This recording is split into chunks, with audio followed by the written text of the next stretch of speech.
Welcome to the Banker Lamp. Please enjoy the video. You start inside Excel, so open File Options now and head straight to Add-ins. This gives you control. You want to save any unsaved work first, because disabling add-ins can affect open workbooks. Once there, choose Excel Add-ins from the Manage drop-down and click Go. That reveals the installed add-ins list. You're taking the first actionable step. Inspect which add-ins are checked and prepare to uncheck the ones you no longer need. Now you disable or remove the add-ins you identified. Uncheck the selected items in the add-ins dialog to stop them loading.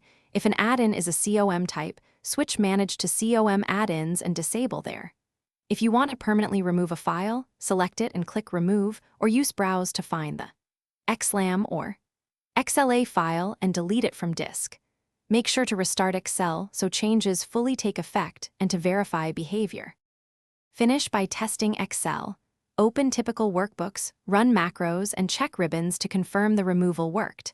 If an add-in reappears, that means it was installed to an Excel startup folder or registered in the Windows registry, so you'll need to remove its file or registry entry. Once done, make sure to restart again. If problems persist, run Excel in safe mode by holding Control when launching. This isolates add-in issues. Thanks for watching. If this was helpful, leave a like and consider subscribing. See you next time.